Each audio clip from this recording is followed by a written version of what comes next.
What is going on, my fellow UDL brethren? It is I, your Commissioner Matty Brolick, back once more for a monster of a video. We've got playoffs. That's right, UDL Season 3 Playoffs. The most stacked season to date, just filled with freaking studs across the board.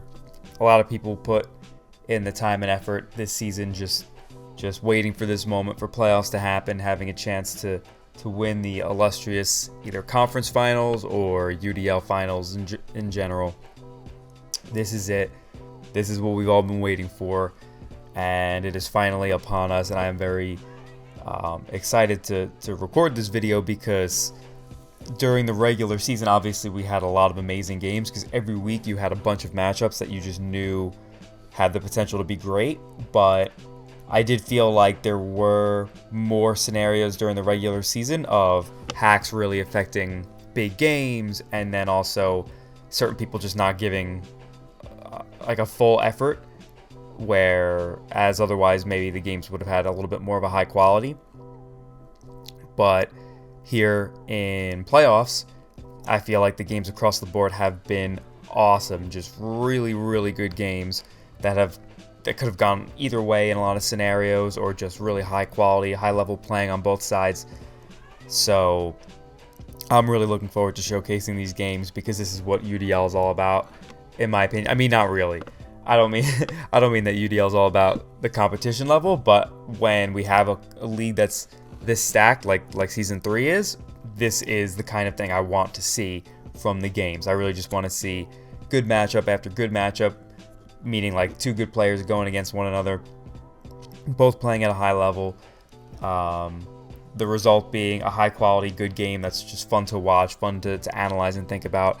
And I couldn't have asked for any more with this playoff series. So without rambling too much, just want to say, huge shout out to everyone who participated this season, everyone in the server who makes this such a great place to be in. This whole experience wouldn't be the same without all of that. So always want to give thanks to all of you guys for being so great, and for all the people participating in playoffs. Hope you enjoyed the experience, and we will get right into all these games because there's a bunch. Finals have not been played yet, so I'm obviously not going to include them in this, but everything up till finals I will have in this video, and then maybe finals will have its own video because obviously finals is best of 3, so there's at least 2 more games to be played. So I figured, why not just make that its own video? So we will get right into the rest of these games, starting with Ice Demon Gray versus TDK. Ice had a really good season, good bounce back season from last year. Definitely looked like he was playing at a much higher level than I've seen him in recent times. And then TDK, someone who's new to the format, but like I've said over and over again, he's just got the perfect skill set for the format and plays at the absolute highest level outside of draft, being Smogon just being one of the very best on Smogon. So it was no surprise that he was going to do really well in UDL this season, but let's just see how far he can go. Is he going to, because he actually just played Ice, I think, in week 9 with the same team, or maybe they played earlier in the season, but I think they definitely played in Sword and Shield. And TDK won, so curious to see how this rematch will go. So we'll get right into it. Ice leads with the Moltres, TDK leads with the Landorus T. Ice goes for the substitute. Pretty bold play because obviously Lando could outspeed, and if it's got Stone Edge, then it just drops the Moltres, probably through Chardy. Maybe not if he's like really, really bulky, but the way he subbed like that almost seemed like he expected to be faster. But either way, good play for Ice. Gets the Toxic off on the Slow King, which is probably pretty nice because Slow King is just a demon. Gets a flinch with the Air Slashes. TDK starts trying to go for screens. Now he goes for teleport into his Charizard, and that kind of telegraphs the substitute. So Ice probably should have Air Slashed here, expecting that, because at least he could weaken the sub. Actually, not really necessarily, because once the light screen Oh, wait, no. Yes, he should, because I was going to say once the light screen ends, but no, it's probably going to be like Slow King. So, yeah, he should have air slash there as TDK goes for the belly drum. Really cool set. And obviously, this is regular Charizard, no Megas in Gen 8. So, he air slashes there, and now he breaks the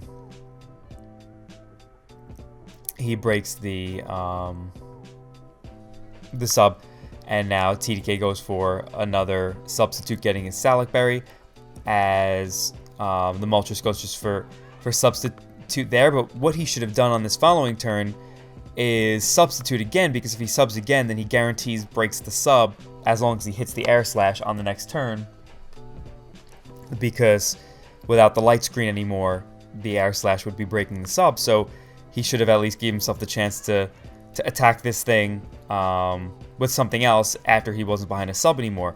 So that was definitely a misplay on Ice's part, as this Fire Punch is resisted but still does a ton to this Rotom Wash, as he's able to Volt Switch out, and then does have the Sucker Punch on the Nidoqueen. But obviously that did force him to play some mind games, forced him to really weaken his Rotom. Like beforehand, he could have maybe just gone into Nidoqueen, because at that point Charizard had revealed all 4 moves, so it kind of came down to some mind games, whether he wanted to just Sucker Punch or go for another attack. But it was obviously something that was in his favor, in the sense that like he could just spam Sucker Punch, and worst comes to worst, like Rotom can take that hit from Charizard if need be. So he could have potentially had a healthy Nidoqueen and a healthy Rotom, and only having traded his Moltres for a belly drum Charizard. So that could have been pretty big for Ice. But here comes the Lando T, as Ice goes hard summons it. I don't understand why he did. Like, I mean, I do kind of understand. Like, it covers some stuff that Lando could go for. But just looking at TDK's team, it seems like he does not do too well around Zamazenta, because it's obviously a pretty bulky Pokemon. Can take a hit from Spectrier if need be. Hits Slowking pretty hard with the right coverage. Dragonite, if it's physical, really does not do a ton of damage to Zamazenta. And yeah, even Landorus, it outspeeds and could probably do pretty good amounts with like Behemoth Bash or something if he's not defensive.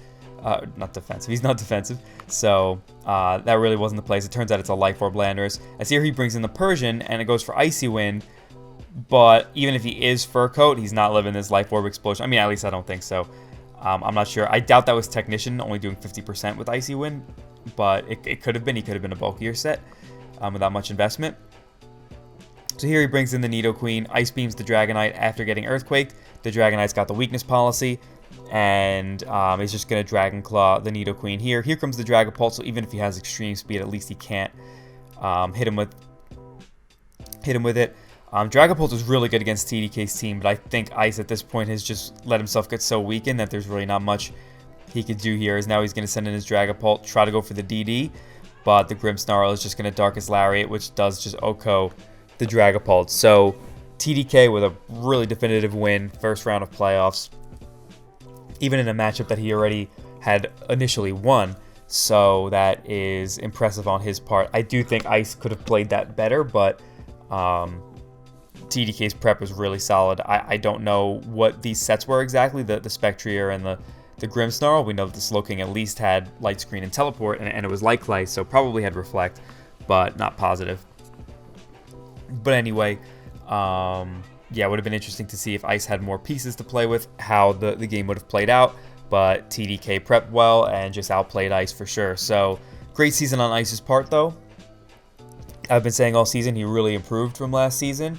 It's not necessarily that he didn't have the skills back then. It's just that he put in a lot more effort, and he's a very talented player. So when he does put in the effort, he usually gets good results. It's just more of a matter of putting in that work. So great season on his part. No shame in going out to a player like TDK. So congrats to TDK for moving on, and congrats to Ice on the great season. So next up we got the Great Splurge, Nathan versus D Streets W, Almighty Gohan. And the way Splurge got into playoffs was crazy. He needed to win out like his last 2 or 3 games, I think it was, and he needed pretty much everyone to lose. That was at 4-4 alongside him, like almost everyone he needed to lose, because he ended up at 4-5. But because he had pretty good differential, he was actually able to just barely squeak in, going from last year being 0-9 to now being 4-5 and making UDL playoffs. He really drafted amazing teams this season. I have to say, like, when it came to helping him like prep a little bit, it was just like night and day being able to build with his teams compared to last season, where it just felt like his matchups were terrible, and he also wasn't in as good of a, like, he didn't have as much confidence in his playing back then either. So it really was just a tough combination, leading him to go 0-9. But this season, he really turned things around, and seems like he's on the uprise, which is cool. And then we got Gohan, who he was very close to getting a first round bye this season. He went 5-4 +4, but that was actually the exact same record in differential that Aki had, but got the bye because he actually had the head-to-head victory over Gohan. So Gohan had a nice season, having some really big week 8 and 9 wins, clinching him a strong spot in the playoffs, and going up against Nathan, which both guys have pretty cool teams, and we'll get right into this one. So Nathan leads off with his Houndoom. It's a Mega Houndoom. So Gohan leads off with me, the Nidoking, as he actually just goes right for a Dark Pulse on the Nidoking. I'm assuming, because I know he was probably a little bulky on the Houndoom, but I'm assuming it still gets dropped by an Earth Power or something. But Gohan goes right for the Stealth Rocks, and now he's probably going to click Fire Blast because the Nidoking would be in range of that. So Gohan makes the switch out into Blastoise, which is also Mega. So now he goes for a Scald. Does pretty little to the Clefable. I'm not sure if he's just no investment on the Blastoise, or if the Clefable is really bulky, like especially bulky, as they both get up their rocks now. Mew U-turns on the Magneton, and the Magneton reveals that it is Scarf by hitting the Nidoking with the Flash Cannon. And here comes the Shaman's, I almost said Shaman Sky because it said Carson on it. Here comes the Shaman as he goes for the Earth Power on the Clefable, and now Nathan goes back into his Latios. Takes the Sea Flare, doesn't get a Spadef drop, which is good for him. And now I think he's just going to click Spec Shadow Ball here, which does so much to this Mew. And I think Gohan's only resist to that was like a Zoroark. So the Spec Shadow Ball puts in work here, but unfortunately he gets a crit, because I don't think that would have had a chance to 2 a KO. He could just spam, though, Shadow Ball as Gohan tries to synthesis up, because obviously he's only got 8 synthesis, and a Spadef drop would eventually put him into a KO range. So here comes the Houndoom back in, as he does just synthesis up, as essentially that crit didn't really matter the way this played out, because he might have synthesis the next turn anyway, just to be safe. I'm not positive about that, and sorry that I'm yawning. I just not just woke up, but it's just early in the morning. I didn't sleep well last night, but yeah, he gets back up to close to full, so it probably didn't matter too much in the grand scheme of things. As here he's going to Fire Blast on the incoming Blastoise, getting a little more damage off on it is nice, as here he protects, just like I guess Scout with the Blastoise might want to do. He sees that he wants to spin, and he goes for the Dark Pulse. So good mind game plays on Nathan's part, is here he's just going to click another Dark Pulse, gets another crit, so that's definitely unfortunate. But this is a Torn. There aren't rocks up at the moment, so it can get some of that back, but of course it does matter. As here he goes hard into his Magneton versus Scizor. Probably not something he should have done, but it doesn't hurt him too much because he's just got rocks up. It's not like he's getting whittled down too fast. Obviously 4 times resist the Bullet Punch. But now here comes the Shaman, and this is where Nathan goes back to Season 2 Nathan, because he Signal Beams a Shaman. He already revealed, like, it's already been revealed that Specs Shadow Ball from Latios doesn't 2 a KO Shaman without a crit. So obviously a Scarf Signal Beam from Magneton is going to do nothing to this Shaman. And he's already revealed that he has Earth Power too. So this Magneton just gets dropped by the Earth Power when this is his best check to Scizor. It helps versus Tornadus. It's good versus Blastoise. This Mew is at a low percentage, so even that's probably in range of Magneton. This was a Season 2 Nathan play unfortunately, because Nathan's had a bunch of those this season too, where like even when he wins his games, he'll make like that one play where it's like, man, you could have lost on that turn, or even if like it didn't end up having a big repercussion on the game, it was just such a bad play. Just can't even sugarcoat it. So this was an absolutely awful play. Just don't mean to just rag on Nathan too much, but this was really, really bad. These are the kind of plays that do hold him back, and if he could shake these kinds of habits, then he really has a bright future in competitive Pokemon, I would say. But because he really is improving in a lot of ways, but making plays like this are really going to hold you back. So that's why it was unfortunate to see him just sack off the Magneton like this. As here comes the Houndoom. Goes right for the Fire Blast. But the Blastoise lives it, and now he's going to pivot back into his Torn, as it doesn't take too much from the Dark Pulse and can keep regenerating some health. As here, Nathan actually goes for the Fire Blast, staying in with his Houndoom, I guess, just either willing to sack it off or maybe expects the U-turn. As the good thing for Gohan here is, now that the Magneton is gone, the last really solid check to Mega Scizor, or regular Scizor, is this Houndoom that Nathan just seems pretty willing to let go down. As here he hits another Fire Blast on the Torn, as the Torn goes for a Sludge Wave here, and Nathan tries to maybe bait him into going to U-turn, but he does hit him with the Sludge Wave and knocks him out. So, like, it's unfortunate that he missed the Fire Blast on the Blastoise and didn't get to knock it out, but he did keep the Torn somewhat low, and I guess you're eventually bound to miss a move like Fire Blast after clicking it so many times. But here he gets up the Stealth Rocks, and like I said, Gohan is looking pretty good with the Scizor now that he's gotten rid of both the Magneton and the Houndoom. As here, Nathan just clicks Moonblast, and it's really not doing too much to the Mew. It seems pretty spadef, as he's going to just Roost, and I think Nathan just kind of spams Moonblast for a while here. As here he finally makes the play hard into Latios, as Gohan goes for the taunt, and now he's going to be able to click that Specs Shadow Ball. It's not going to kill, but it does do a good chunk, keeping the Mew low. As here, Gohan's able to go into his Scizor, which actually turns out to be Choice Scarf. So he knocks off and removes the Specs, and now he's going to go into his Torn here on the Serperior, as Nathan's going to go for the Substitute. Goes for Sludge Wave and hits the Glare on the Torn. I thought it was going to be Lumberry Torn, but here he goes for a Substitute, as he kind of needed to bank on a power there, as the Torn's just able to U-turn out into the Scizor again. And now Nathan shouldn't have done this either. Hit Landorus as one of his win cons, so letting this come in and take damage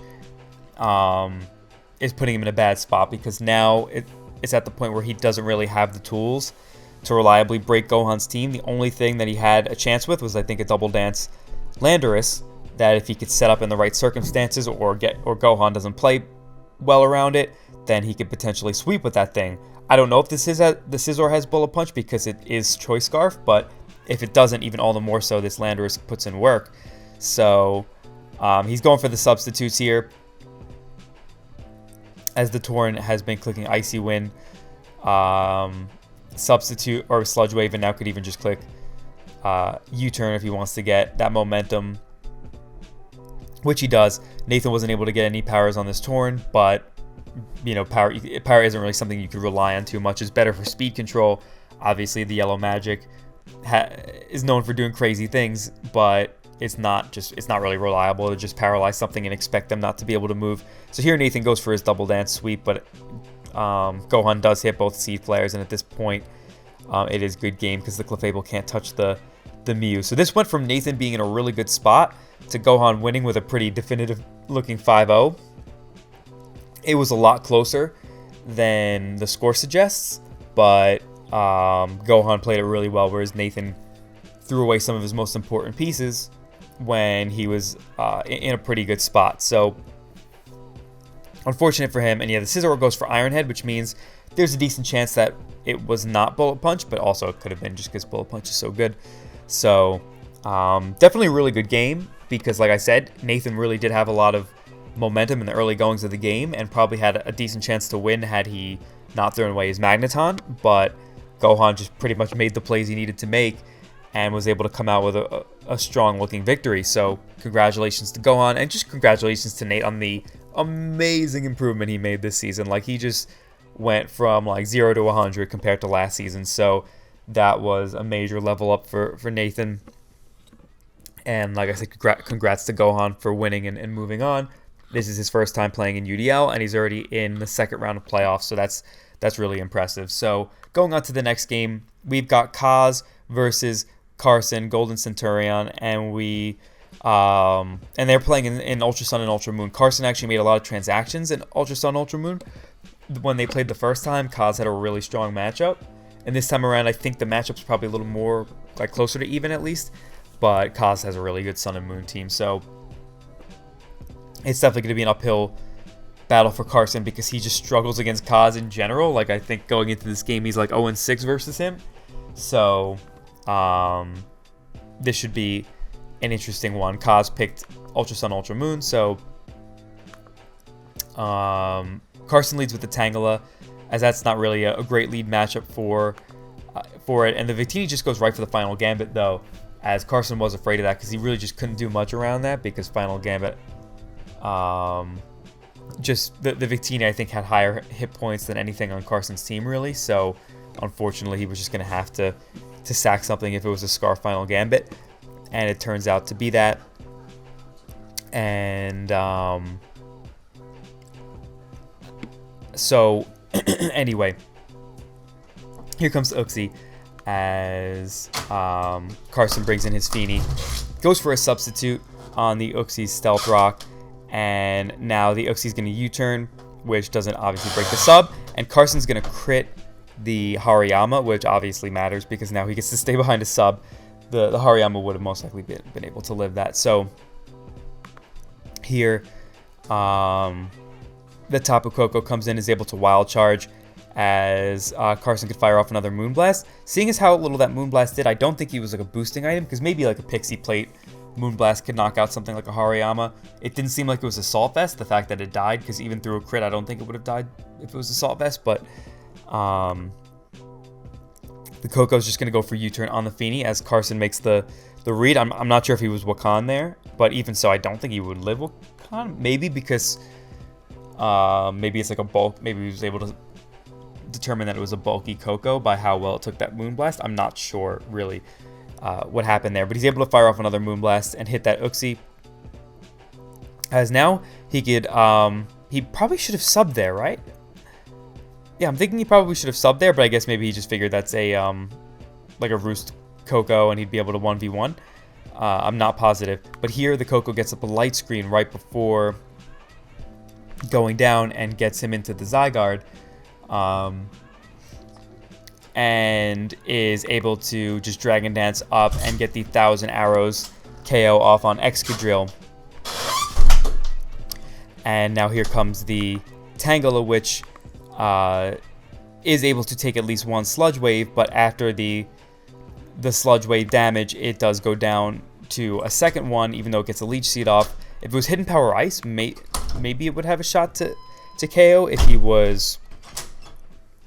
not Yachi, but I don't know if the Tangela was Hidden Power Ice. Here he's going to bring the Tangela back in and go for the Energy Ball because the combination of that plus the Leech Seed would have been able to knock him out. As here he's going to Leech as the Persian knocks off the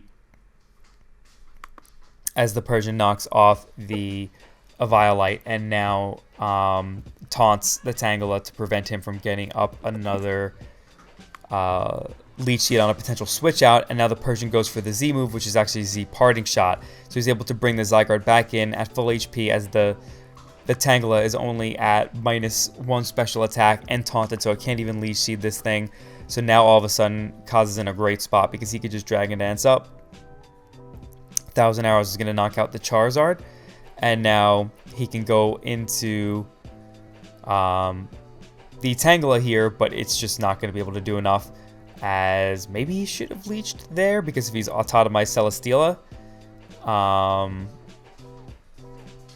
No, yeah, no, probably wouldn't have made a difference. As here, he's just going to go for the Sky Strike, which does do a good chunk, but the Uxi's just going to be able to 2-hit KO with Foul Play.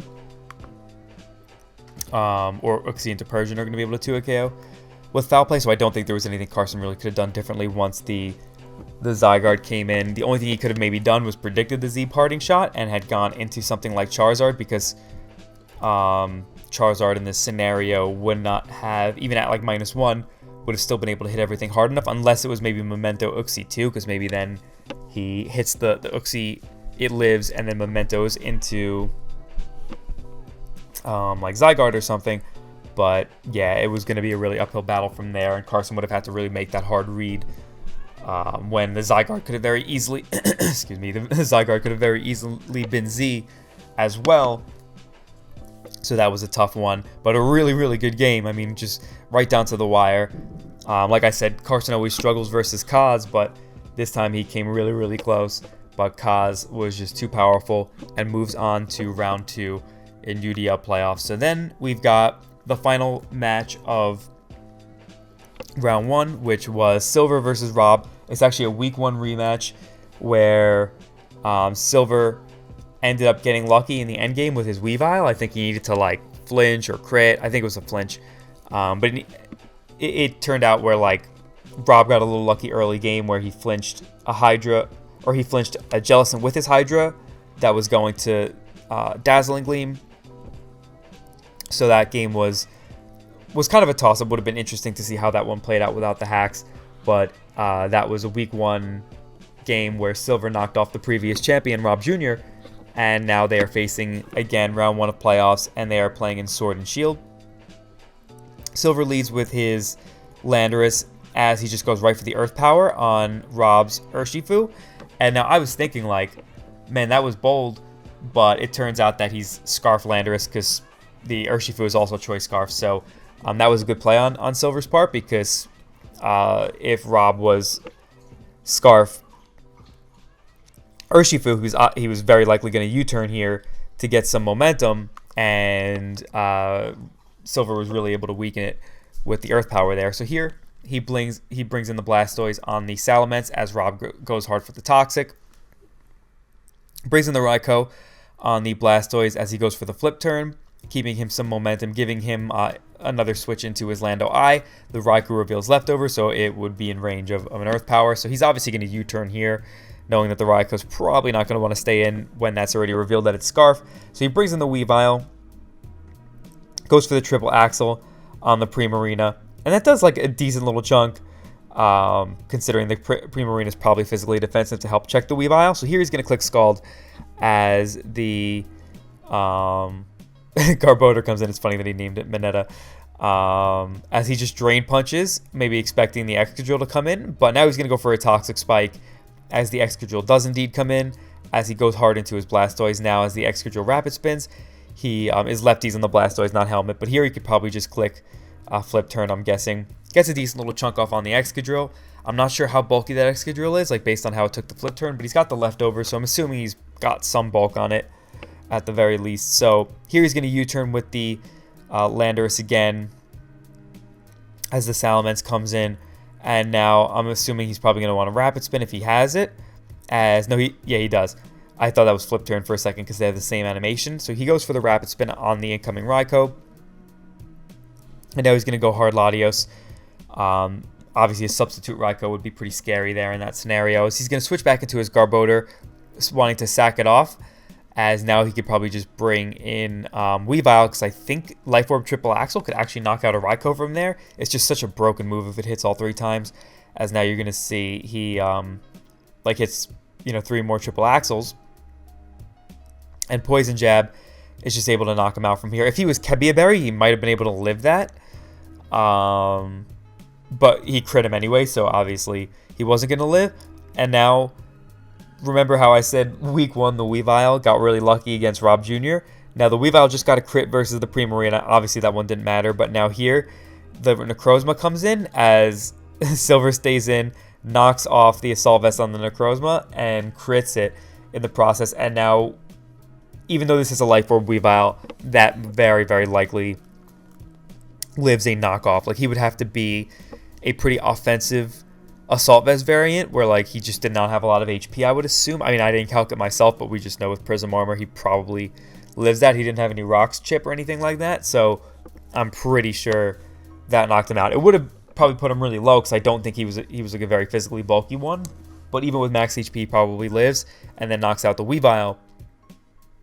So that was really unfortunate for Rob because, like, Raikou, Salamence, and then even a Scarf Urshifu are still pretty good against the rest of Silver's team. But Silver's in a decent spot. It's not like this turn necessarily just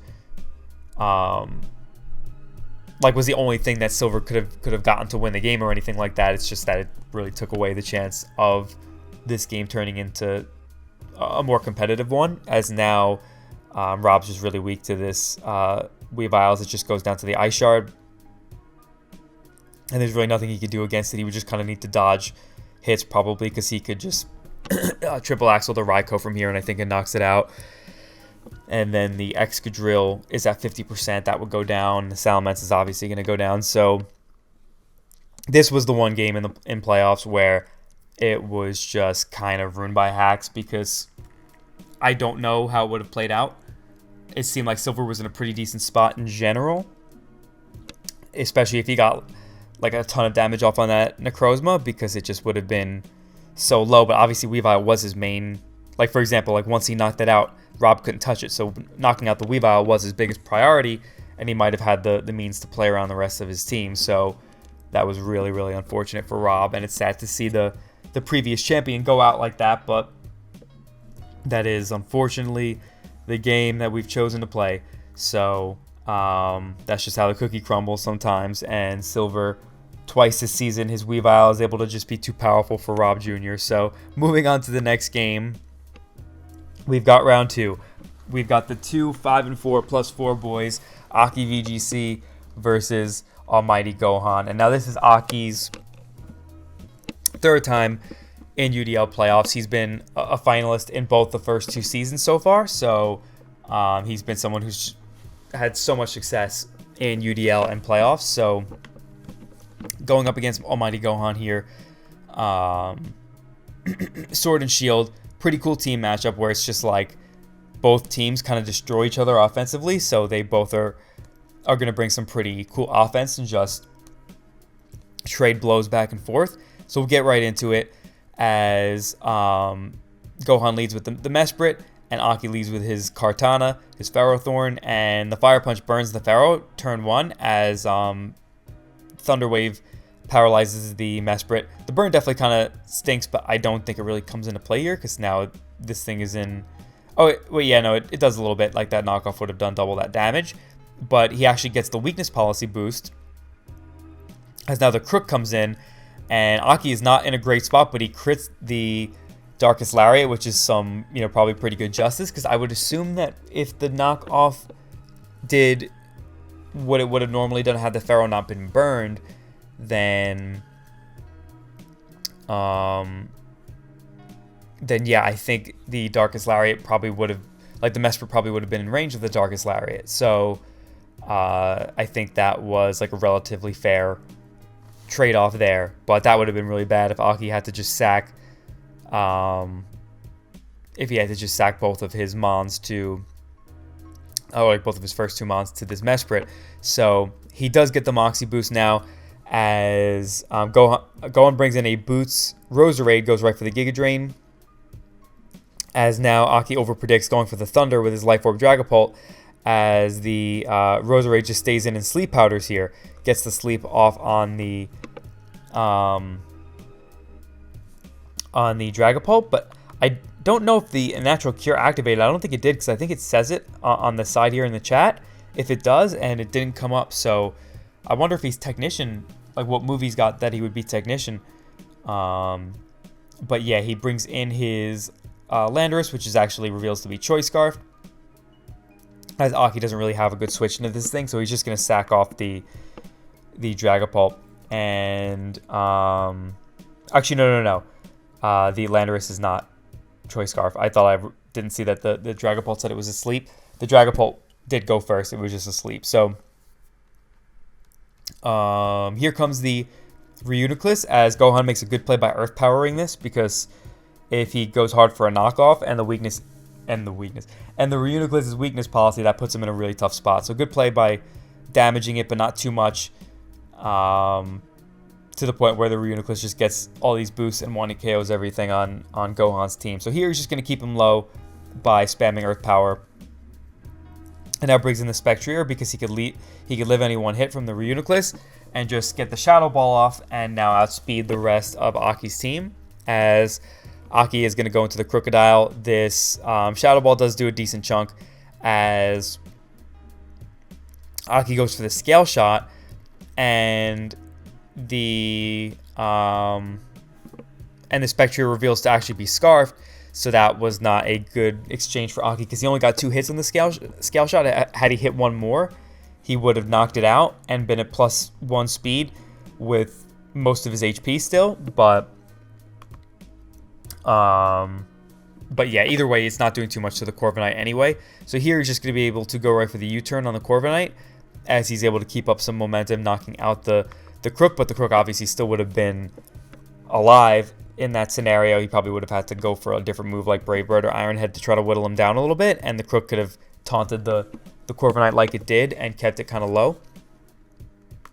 As here comes the Roserade, and Aki goes into his Galar Weezing, as here the Roserade gets fully paralyzed, and the Misty Terrain is actually huge here, because it's not like he could Sleep Powder the Azumarill, because now the way he's mementoed into this makes it kind of obvious that it's going to be a Belly Drum Azumarill, but it's not like he could even do anything about it with Sleep Powder, as obviously he's paralyzed and could be tough to get it off in the first place, being that it's only a 75% accurate move. But even more so than that is that Aki was clever for bringing the Misty Terrain here, because that gives his Azumarill a chance to set up without having to worry about being status. So he's able to go for the Belly Drum here. And the Giga Drain after the Belly Drum actually puts the Azumarill right in Saligberry range, which doesn't, I don't think that actually ends up mattering here, as the Aqua Jet is enough to take out the Zeraora, because obviously +1 speed Azumarill wouldn't knock that out. But it does really come into clutch here, because the Corviknight could otherwise outspeed an Azumarill. Like he doesn't know what the Corviknight's speed is, and in that scenario, going for Aqua Jet, just even if it was a faster Corviknight without as much bulk, I don't think Aqua Jet would kill. So that like endgame setup for Aki was amazing, because not only did he have the Misty Terrain to protect the Azumarill from status, but the Memento, putting the Roserade at -2 special attack, made the Giga Drain put him perfectly in range of Saligberry. That was crazy. That was a hot game. Gorgeous game. Just instant classic. Really good job on both ends. Amazing season for Gohan. Really solid way to go out, because, I mean, if you're going to go out, who else do you want to go out to other than the GOAT? But even like more so than that, like he played it so well. Like Aki just was on another level with that end game. So can't really be too mad about that. Great season on Gohan's part. He's been a great addition to the league, and had an awesome first season in the league, as Aki moves on to UDL semifinals for the 3rd season in a row. And then we've got myself versus Silver Smasher, playing in Oros. I picked this tier. He banned Sword and Shield because he did not want to play me in that again, because he did not like facing Rillaboom. And I looked at my Oros matchup, and it looked so good at first, because I'm like, yo, he doesn't have switch-ins to anything. Like, what's his switch-ins to? Mamoswine, Aegislash, like Greninja. Just, I mean, not really Greninja as much, but it definitely seemed like I had some pretty cool, like Infernape too. It seemed like he didn't really have great switch-ins to my team, and I had some pretty cool like speed tiers, and like I had Mega Sceptile too. Like Mega Sceptile looked amazing versus him, because the only thing that it doesn't like outright 2 KO with anything is Florges, and everything else it outspeeds in either Okos or 2 KOs. So it looks so nice offensively, but I kind of learned in some test battles that like Silver's team just having things like Weavile, Mega Lopunny, Latias, being that I don't have a fairy type, and my only Dragon resist is Aegislash. Florges, when my only fairy resist is Aegislash. All these things kind of added up with like Jellicent being just a pretty decent wall against a lot of my team. Also having coverage that could hit some of my offensive mons hard. Thero being a big nuisance to my team. I realized that this matchup was not nearly as good as I thought.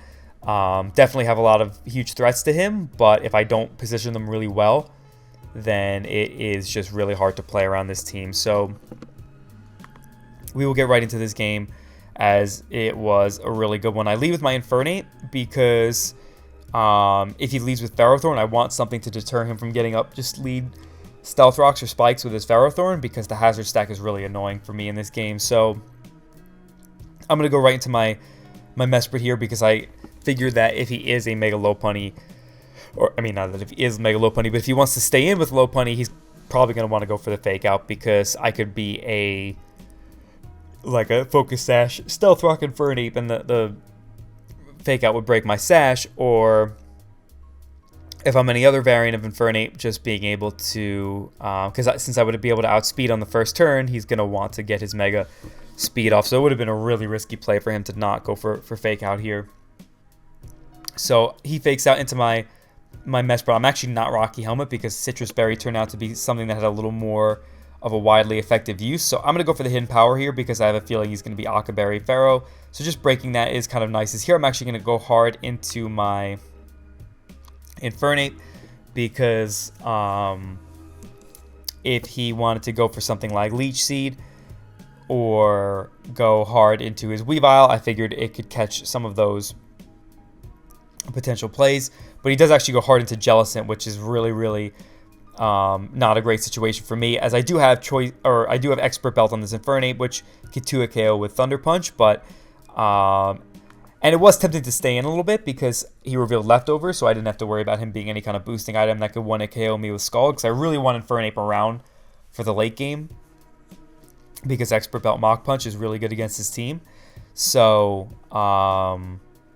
I really was tempted to stay in, but getting up hazards is just too good against him, and keep also preserving Infernape is pretty important. So he does get the Skull Burn first time on my Greninja. I'm actually a really bulky Rocky Helmet Greninja, because it helps me take on the Weavile, and I'm able to get up my Toxic Spikes here. And I'm going to try to preserve this Greninja, just because I don't really need to throw it away just yet. I go into my Mesprit as he returns, and I get the HP back with Citrus Berry. Even if he has something like Last Resort, I could live it from here. That's one of the reasons the Citrus Berry was nice, because if he wanted to run something like Retaliate plus Return, or Fake Out or Return plus Last Resort, then at least Mesprit could live that after Rocks with the Citrus Berry. So here he's going to bring in his Ferrothorn as I go right for the Dazzling Gleam here, as if he wanted to sub up with Lopunny or go hard Weavile, it would catch those plays.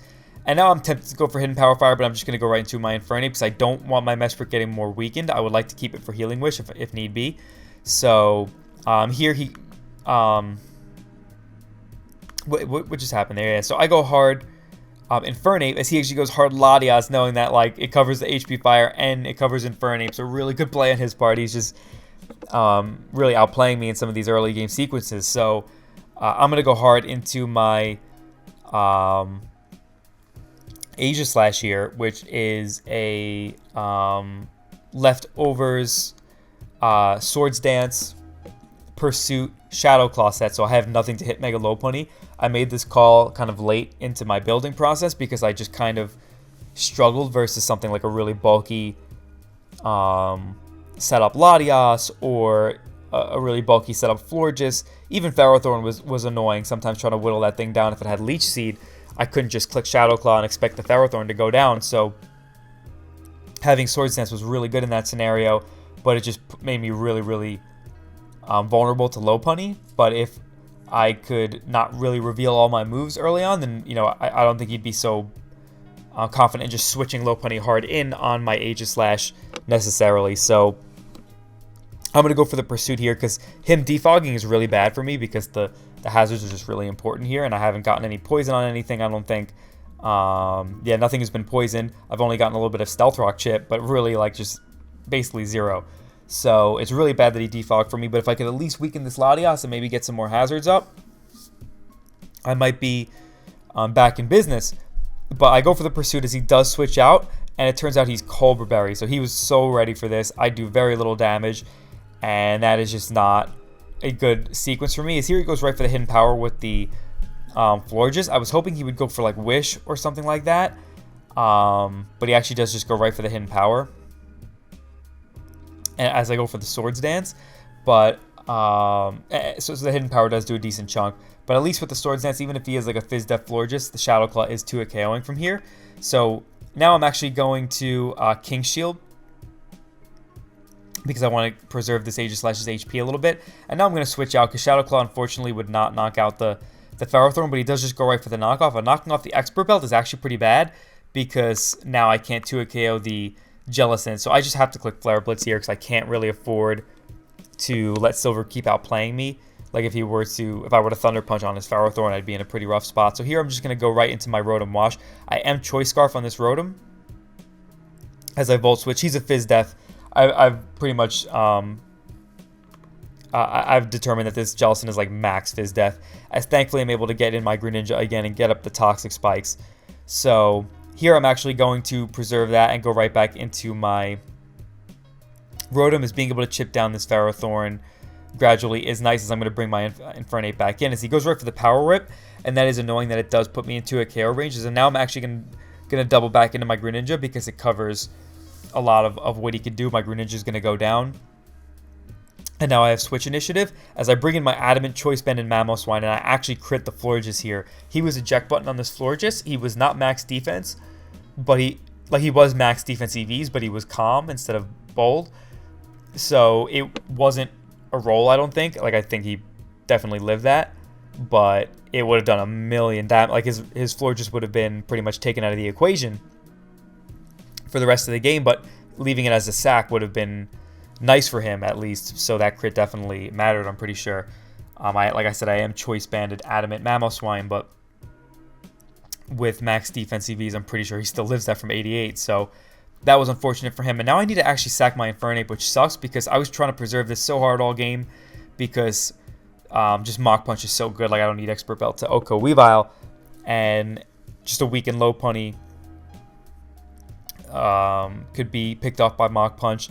The Ferrothorn obviously gets Oko'd by Flare Blitz, and he doesn't have his Akaberry anymore. And the Jellicent struggles to recover up on Infernape with a Toxic Spike. So I really did want to try to preserve the Mesprit so I could Healing Wish it up, but I just didn't really have another way to play around this Lopunny in this scenario. So here I'm going to bring in my Mesprit and just Dazzling Gleam here, as now I'm going to go for the Hidden Power Fire, as he does bring in the Latias. And now I'm actually going to bring in the Aegis/, again as he defogs. And now I'm actually going to make a pretty bold play because I have not revealed my Shadow Claw yet, and I don't think he would expect Shadow Claw on this set because that would just mean I don't have anything to hit both Lopunny or Weavile. So, being that this Latias is a bulky one and took that Pursuit so well, like didn't take a ton of damage from Pursuit, he could just roost up. If I Pursuit and he stays in, it obviously doesn't do much damage. So I'm actually going to go right for the Shadow Claw here because it should have a chance to knock him out, I think. As, yeah, he's going to go right for the Shadow Ball, actually not even the Roost. As I do just go right for the... Oh, no. Okay, this is what happens. Yeah, this is what happens here. I do go just for the Pursuit here, just to scout, because if he did Roost up, then I could King Shield and then Shadow Claw the next turn. But now I make a really bold play because now I'm in shield form. If I do have Shadow Sneak, there's not really much you could do about it here, other than maybe just going to like Weavile or something. But yeah, I don't think he would expect Shadow Sneak being my last move, being that I've already revealed King Shield, Pursuit, and Swords Dance. So only having Shadow Sneak, like I said, just a Ghost move is my last move, not having anything to even touch Lopunny or Weavile seems kind of crazy. So here I'm going to make the bold prediction, expecting him to roost up on a King Shield or, anything else. So I do go for the Shadow Claw, and I do catch the Latias, and that is a huge turn for me, because if he just Shadow Balled there and knocked me out, it's going to be tough for me to come back from there, or if I just made the beta play to like King Shield in that scenario, then and the Latias roosts up, then same thing. It's going to be really tough for me to break that Latias and come back. So that was a huge turn for me. As here he's going to bring in the Weavile, and I actually make a bit of a misplay here. He goes for the Icicle Crash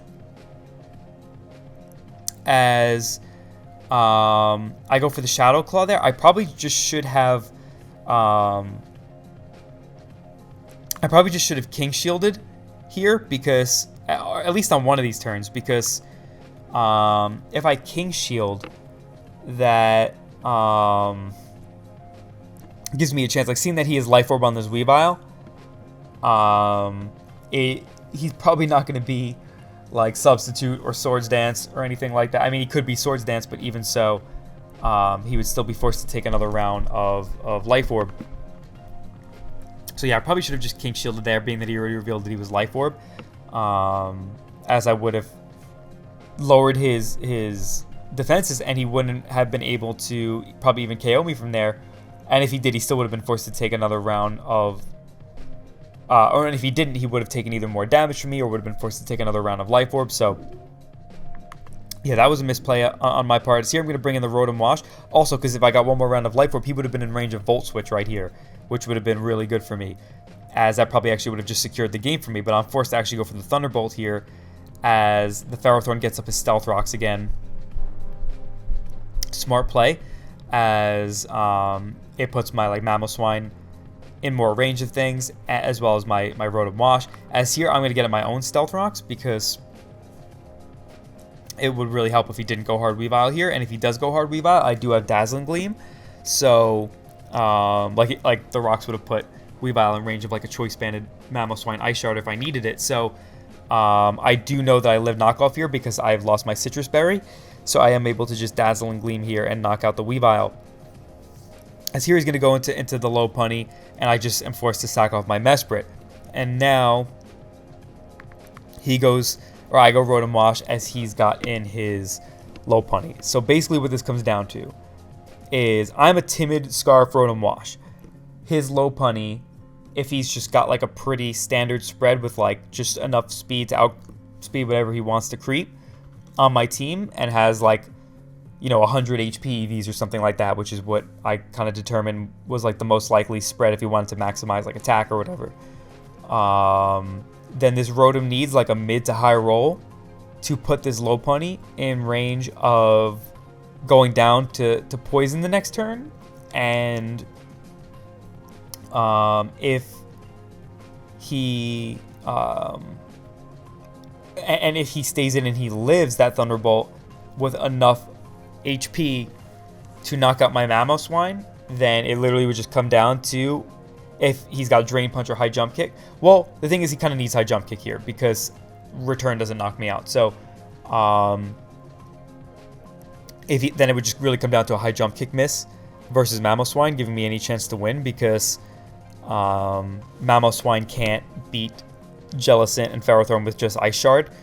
At this point, I was like kind of frustrated that I didn't bring like a non-choice Mamoswine, but obviously that's hindsight is 2020. But here, it really just comes down to whether Thunderbolt puts him in range or not, because obviously he has to consider that I might be modest, and if I'm modest, then it's going to put him in range of the Toxic Spike, but I am not modest, so I need, like I said, a mid to high roll to put this Lopunny in range. But he actually does switch out here into Ferrothorn, which pretty much guarantees my win now, because he goes into Lopunny, and thankfully, as you're going to see, my Thunderbolt does do enough, whereas if he did stay in before, obviously it doesn't. That was a different Thunderbolt, so it could have been different, but it did do enough. And it does turn out Silver actually didn't transport his like correct EV, so he's actually was a less bulky Lopunny than he meant to be, so it was going to guaranteed put him in range, turns out. But still, like that was just crazy, because now this Thunderbolt does just put him in range, and now I'm able to, he does have the High Jump Kick and knocks me out, but I'm able to bring in my Mamoswine. Choice Banded Knockoff is going to be able to do away with this Jellicent, and I do pull away with the victory. And that was crazy. I really don't feel like I should have won that one. Like, I feel like Silver outplayed me in the early parts of the game, and his prep was so on point. Like, I felt going into this game like I was very, very, like I was well prepped, but it was going to be kind of reliant on Silver not expecting some of the things that I had on my team, but he expected everything I had on my team almost. So that was really what put me on the back foot. He expected the toxic spikes. He expected the pursuit Aegislash. He expected and he was predicting all around how I was trying to play with my Infernape. The one thing he just didn't really have a lot of, or one of the things he didn't have a lot of counterplay to. So also the crit on the floor, just seeing how close this game came down to, that also could have made a difference. I think in that end game there, just because it would have been in range of Thunderbolt, it might not have mattered, but either way, like, just such a skin-tight game. I really feel like I wouldn't say robbed this one, but it feels like the main time this season so far where I really just was not in control of a game. Like, there was the one time versus Rob Jr. earlier in the game, but that was more of a scenario where, like, he actually didn't really have much he could do if he did turn out to be unaware. Like, I had to pray that he was unaware on Clefable and make a Hail Mary on my part, but if that was the case, there really wasn't much he could have done to play around it. But in this scenario, had I not gotten the crit with Icicle Crash, had the Lopunny had the correct spread and lived that Thunderbolt with enough HP at the end, then there just wasn't really anything I could do. It wasn't like there was some kind of Hail Mary I could bank on. It really just kind of came down to banking on rolls or like a little bit of luck. So, man, that was crazy. Congratulations to Silver on an amazing season. Really, like, nail-biter of a game. One of the best ones I've played in a long time. Just fantastic, fantastic game. And with that, I will be moving on to UDL semifinals for the second time in my 3 seasons playing here, so that is pretty cool. And we will move on to the final game of the quarterfinals, as we've got Kaz. I think this is the final one. No. There's one more after this. I know this video is really long, but these are playoff games. I figured I'd get them all done in one shot, and they definitely, I think, require the in-depth commentary just to get the most out of them. So we've got the BBC King, Tony Zazo, versus Kaz, as they played earlier in Orast in the regular season, and they had a pretty good game, and now they are playing in Ultra Sun and Ultra Moon. Kaz, like I said, has a really good team, but so does Tony. He drafted, obviously, really well in all tiers. That's just typically what he does. He just drafts really broken teams. And leads with the Garchomp versus Uxie. This is a Mega Chomp, but he does stay in base form here. Goes for the Toxic. I don't know if that means that the Uxie is really fast.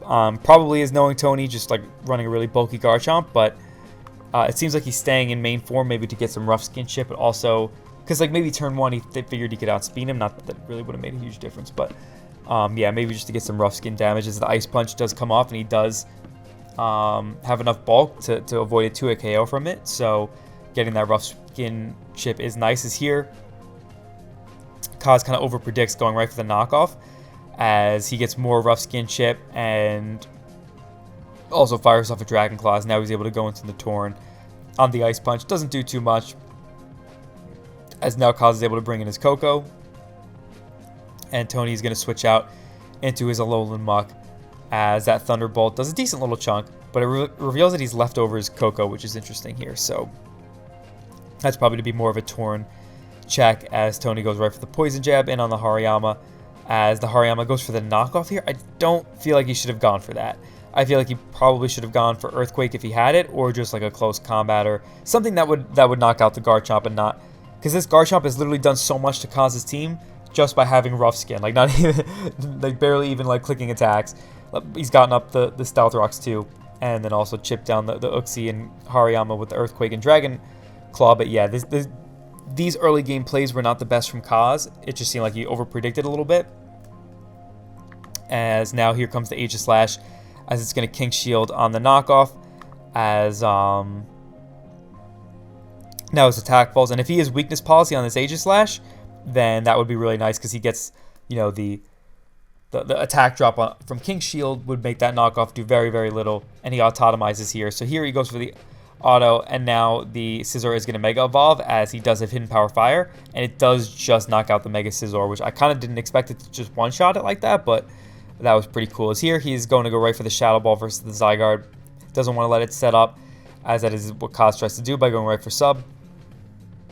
He's going to just be able to kill the Aegislash here with 1,000 arrows, as now here comes the Meowstic, which is just going to be able to go for dual screens. The Devastating Drake does do a pretty good chunk through the screen, but not quite enough. As here he's going to be able to just click Outrage, but it's not, yeah, just barely not going to kill the Meowstic. I don't know what the roll was on that, but being that a Z Outrage did only 3% more, I feel like that probably was in Tony's favor to live it. As here comes the Coco, just is able to fire off a Thunderbolt, and the Muck is able to come in, get its berry from the Stealth Rocks, and now Kaz is kind of in a weird position, as he just is kind of forced to sack the Hariyama here. Brings in the Coco again, and I'm not really sure, like, you know, what he's just able to do here. He's just trying to, like, Thunderbolt the... yeah, he just didn't really have a... I'm not exactly sure what this Victini set was, but that Energy Ball does very little. Yeah, he Glaciates here, just in case he was, like, you know, I guess a Salac Berry set and wanted to sub or something. But here he's able to bring in his Coco and knock out the Manaphy. But Tony's done a really good job of preserving the Muck, as that's just going to be able to just click Poison Jab here. And even if he, like, he would have had to get, like, double crits or, like, a full para. There really wasn't much Kaz could have done in that late game. Like, Tony preserved the Muck really well, where he was just able to play the rest of the game very safely to ensure the victory. Whereas, like, in the early game, Kaz just overpredicted like a madman. Not a madman, but he definitely made some overpredictions that put him on the back foot. Whereas otherwise, this probably could have been a closer game, because Kaz's Sword and Shield, or Sun and Moon team is really good. So, yeah, it could have been interesting to see had he not overpredicted as much in the early game. But because he did, Tony just totally, like, harped all over that, took advantage of every mistake that Kaz made, and was able to comfortably play in that end game to ensure the win. And now finally we have the last quarterfinals game of the Y Conference, which was going to be a banger. It was the second and third best records in the league, the top 3 records in the league all being from the Y Conference. Hiker Toad at 8-1 and TDK at 7-2. TDK is actually the only person who had beaten Hiker Toad this season, and he actually kind of got lucky against a Mega Alakazam, because Mega Alakazam is just so broken, and even in Oras, and like TDK, since he's someone who just doesn't have a ton of draft experience, like, he wasn't prepared for the broken barrier Mega Zam and had to kind of crit his way through it with a Metagross. So in Sun and Moon, TDK's matchup is kind of tough against things like Medicham, Coco, Raichu, but he does have a lot of, like, really versatile tools to use, and is just a very creative builder. So even though he didn't really like the matchup here, he definitely has the tools he needs to be able to win this game. And Hiker's just got probably either him, Tony, or maybe even like Splurge or Shuckle King. Like, all 4 of those guys just drafted really amazingly this season, where, like, all 3 of their drafts are really, really strong. So yeah, Hiker's got a sick team. So we'll get right into this one, as it's Cert versus Medicham, and TDK goes right for the Reflect, as now he goes hard into Gardevoir, because that high jump kick would 2 a KO. But thankfully he wasn't Poison Jab on the Medicham, or if he was, he didn't go for it, because if he Poison Jab might have had a role to knock out the Superior there. So if he went hard Poison Jab on this Gardevoir, that would have been really bad for TDK, but he does not go for that. So here he's going to go right for the Combine on the Toxapex, goes for the Substitute, as Hiker goes right for the Toxic Spikes, but you thought he would have Haze in this scenario, but it turns out he doesn't have Haze and doesn't have a move to break a Gardevoir sub. So this was definitely an oversight on Hiker's part, because when it comes to Toxapex, like, especially on a team like this that's so offensive, you need it, like, you want it to be able to pivot in on things and sponge hits, but you just don't want to let it be too passive, because if you let it be too passive, then the rest of your more offensive team could crumble easily against a really powerful like setup sweeper or a substitute attacker.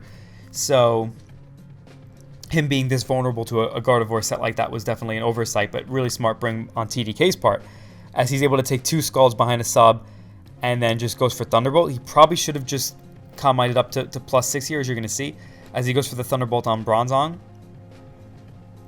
Gyro Ball's there, and then now gets faked out by the Medicham, and fake out plus Bullet Punch is enough to knock out the Gardevoir. But had he gone for like +6 on the Gardevoir, he could have like Draining Kiss versus Bronzong or something like that, gotten up to a higher health, and then Thunderbolted versus the Bronzong to knock it out.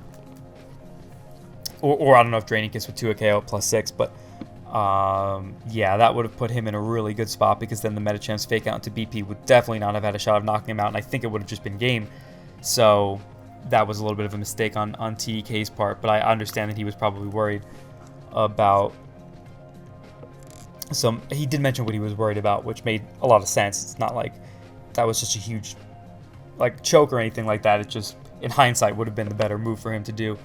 So here he defogs away the Toxic Spikes, and now makes the hard play into Celesteela, expecting the U-turn. So that was a good play, as here he goes right for the Earthquake, revealing that he's probably Wakanberry on this Celesteela, as here the Fire Blast misses, and that is nice for TDK, as it actually turns out to be, I think, a light, maybe not a Life Orb Hydreigon, as here autotomizes on that second Fire Blast, goes right for the Heavy Slam on the Raichu coming in,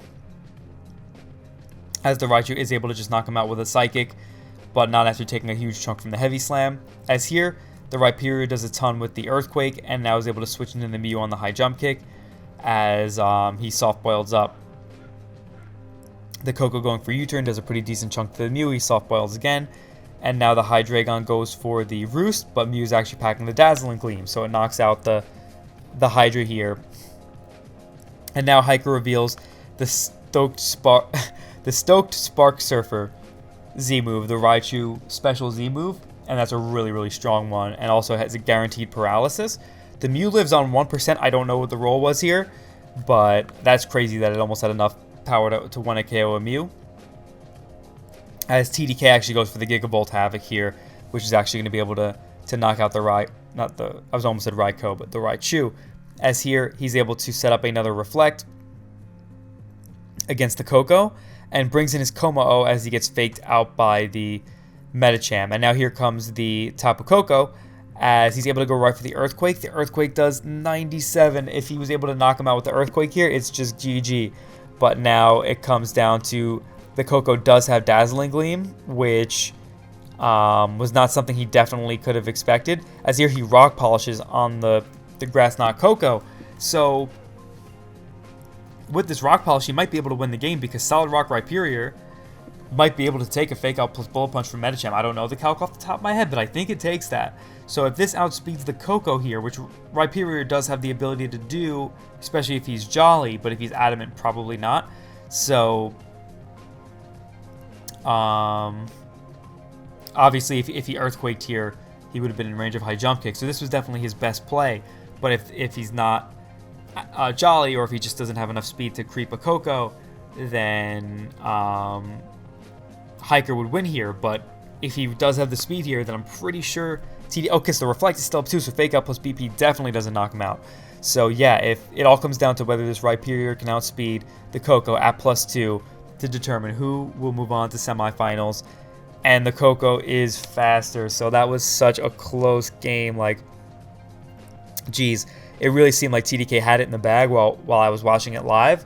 So it was like a really, really tense game. Like, Hiker was taking a long time to make his plays, but he made the perfect endgame plays to be able to actually pull out the victory here. So amazing job by Hiker. He's been having such a hell of a season. Like, he's been dominant. Like, he's probably been the most dominant all season. Like, he had better differential than me for the most part, and there weren't too many of his games where he was really in trouble in. Like, even the one game he lost to TDK, like I said, TDK got lucky against the Barrier Mega Alakazam. So Hiker's just been phenomenal this season, and this was such an amazing game between those two. Like, really couldn't have asked for a better game to determine who I was going to end up facing in the Y Conference semifinals. So, I know this video has already been over an hour, but we're going to keep trudging through.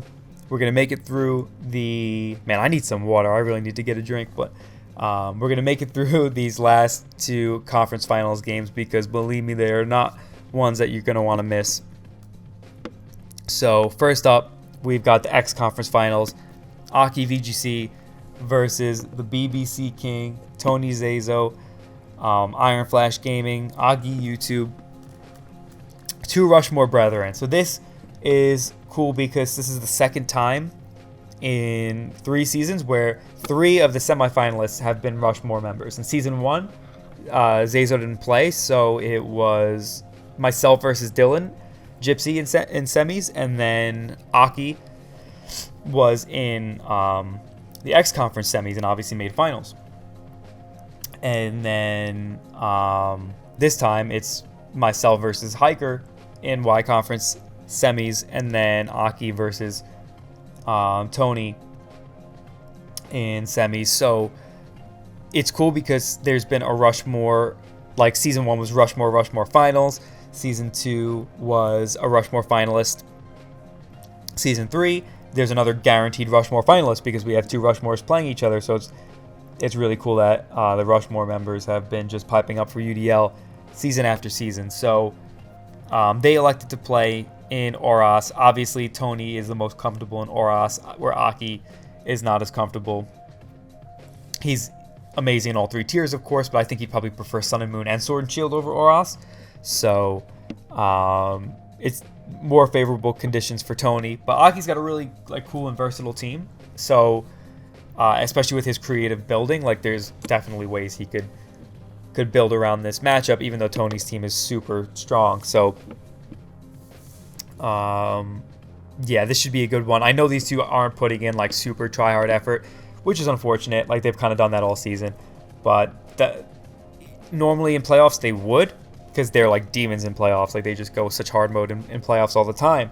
But because DPL started early, they've just been more focused on DPL. So I know they're not putting in their max effort into this game, but even these two putting in 60% effort, 50% effort even, is going to be enough for this to be a good one. So we will get right into it as Tony leads with his Hydreigon, Aki leads with the Azelf, as Dark Pulse is going to knock it down to its Sash, and Aki is going to go for the knockoff here. It turns out Tony was Roselli Berry, so would have been able to live a Dazzling Gleam if he did have it, but here's able to bring in the Manaphy, which does have the Dazzling Gleam and does outspeed the Hydra. So pretty decent start for Aki, getting the rocks up and knocking out that Hydra. As here the Keldeo goes for the Calm Mind, as the Dazzling Gleam still does a decent chunk, as he's going to Secret Sword here, as Aki's going to Dazzling Gleam again. Now, this is the one play I'm a little confused about. I didn't really get to ask him about it, so maybe he'll explain it to me, but he switches out here to go Garchomp, and he says Few here in the chat to make it sound like Few, I'm glad I didn't get hit with an Ice Move or a Hydro Pump or something that would have knocked me out, but presumably suggesting that he's Choice Scarf. But even so, obviously he wasn't. He was obviously he was bluffing, but still he was bluffing. So I'm kind of wondering if that was the play necessarily. How important was preserving the Manaphy? Maybe he was Saligberry, so it would have been nice in an endgame for Arrow, Rotom Wash, Aegislash. But I don't know if he would have had Energy Ball for Rotom Wash, being that he kept clicking Dazzling Gleam versus Keldeo. But, because he obviously wasn't Choice Scarf. He was being outsped by the Keldeo, so I'm not exactly sure why he thought it was more important to preserve the Manaphy than a full health Garchomp here. I am a little confused about that, and I wonder if that was just kind of him really trying to bank on baiting Tony to switch the Keldeo out here, thinking that the Garchomp was going to be Choice Scarf. If he just thought that was worth the risk, or if he just felt the Garchomp was not as valuable as his weakened Manaphy. So that was the one play I was confused about, because now all of a sudden it looks like it's going to be tough for him to come back from this. But he's actually got a Life Orb Electrode as he goes for the Thunderbolt. That looks like Assault Vest Rotom Wash, because I know Rotom's bulky if it wants to be on the special side, definitely to check Manaphy, but I'm pretty sure that's Assault Vest because that took nothing from a Life Orb Thunderbolt. So he's actually going to go for Light Screen here and takes that Hydro Pump pretty well. But here he goes for Thunderbolt again. I do feel like he probably should have tried to keep this because he's really, really weak to Mega Aerodactyl at this point. So, like, obviously they have the same speed, but if Tony's not running... Oh, he does have Energy Ball. But if Tony is not max speed on the Manaphy, yeah, if Tony's not max... Or if he's not max speed on the Aerodactyl, then the Electrode does outspeed it, and there's always a chance for a speed tie. So I feel like he probably should have kept that thing, but anyway. He does knock out the Rotom with the Energy Ball, as here comes the Aerodactyl. And I don't know if he thought he could live a hit from here or something, or like... Because like if he had Select, then he probably would have endured there, right? But, yeah, he just gets hit by the Thunderfang and knocked out. And here comes the Sableye. As that Crunch actually does a really good amount, as now he's able to recover up here. After getting a Combine off of Sableye, and now he's just going to be able to knock out the, or go for the Dazzling Gleam on the Keldeo, but he actually does live it on 2%. So that could have been a potential choke on Tony's part, in the sense that he would have had to known he would live a Dazzling Gleam from this range for this to be the safer play, because then he would get a stronger Scald off with still the same chance to burn, whereas if he stayed in and just Scalded, he would have gotten less damage and one chance to burn. So now he's at +1, so his Scald will hit harder. So it actually worked out pretty well for Tony. Maybe he didn't know that like a non-invested Mega Sableye +1 wouldn't be able to knock him out if he got to +1 Spadef. So here he's going to click Scald, and this is actually a really big turn because he does get the burn. And otherwise, this Mega Sableye might have been a little too much for him to deal with. Like, maybe he did have Swords Dance on Rhyperior, I'm not sure. I mean, that Earthquake does a million, so if he did have Swords Dance, then it probably didn't matter. But, like, yeah, Earthquake probably did too much for that really to have mattered. But yeah, now he's just going to bring in the Hawlucha, and there's not really much he could do. I think he does have the Fling, but the Aerodactyl is going to be able to outspeed until he goes for Fling, and if he Fling there, then he wouldn't have something to hit Aegislash, and also that probably wouldn't even have knocked out the Rhyperior. So here comes the Aerodactyl, just able to click Thunderfang, and he does hit. So that is going to be good game, and Tony gets a pretty definitive win in semis there. Like, yeah, I don't know if what Aki did with like the Garchomp was a misplay, but other than that, it just, like I said, Tony's more comfortable in Oras. A lot of people will say he's the best Oras player in the format in general, and his team is certainly super stacked, probably a stronger team than Aki's, so he had the advantage going into this beforehand. So Aki gave him a pretty good fight, but I am curious about some of those other plays earlier on, like if that was necessarily worth it or what. But really cool team on Aki's part, really cool prep, and Tony just doing what he does best, like just coming in very calm and composed, making his opponents make mistakes, and moving on to finals. So the BBC King went from 0-2 in the beginning of the season to going to like 5-2, and then to ending up at like 6-3 in the regular season. So really having a huge bounce back, and then going all the way to finals, which was really cool because he, before the season, was just talking about like wanting to hopefully play me in finals. And even despite him having some rough patches in the season, even including like DPL coming along, probably taking out a lot of his motivation in playoffs, he's still able to make finals. So that really is a testament to just how good he is. Even when he's not putting in like his max effort, he still is good enough to make finals in a league like UDL. So I know a lot of people, even myself included, I'm trying to prioritize UDL over DPL, but just DPL's existence right now is really just wearing on a lot of our guys in playoffs. So I know that like most people in UDL playoffs aren't giving the same effort they would if this was their only thing going on right now. So which is unfortunate, but at least the games have just been so good to make up for it. But anyway, I don't want to ramble too much about that. So congratulations to Tony. Really, really good season, making finals, coming back from 0-2. Definitely pretty epic comeback.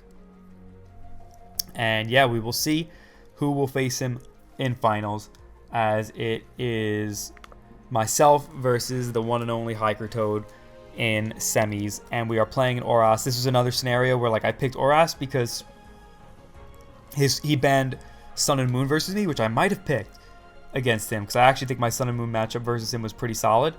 But my Sword and Shield one, I don't know. It looked like he had some really good checks to some of my biggest threats. Maybe had I like gotten really creative with it, it would have been okay. But I'm just not as comfortable in Sword and Shield as I am in Oras in general. And looking at his team, I definitely had really good offensive threats versus him, kind of like versus Silver. But then I quickly realized that this matchup wasn't nearly as good as I thought it was. As Mega Alakazam, I think I'm going to have to, just as a spoiler, I'm just going to have to probably ban Mega Alakazam from Oras going forward because this thing is a menace. It is just so, it is so versatile in what it can do. And in Gen 7, most people could agree it's ban-worthy. But now in Gen 6, the thing is like, yeah, it doesn't have the same speeds here right off the bat, Mega Evolving, but like there are other things you have to consider, like the power creep is a lot less in Gen 6 than compared to Gen 7. So there are a lot more things it could do its annoying setup shenanigans on. The speed tiers aren't as good in Gen 6 as they are in Gen 7, so it could still outspeed a ton of things before Mega Evolving. So even though its speed isn't as reliable as Gen 7, there are plenty of matchups where teams just don't have enough speed to really pressure that Alakazam from, not being able to like afford a lot of bulk or stay in base form if it has to. So it is just a crazy, crazy versatile mon that is just so good at what at the like multiple things it could do. It's not even like it just has one amazing set. Like it has multiple incredible sets that just have so many different possibilities that can just throw someone completely off.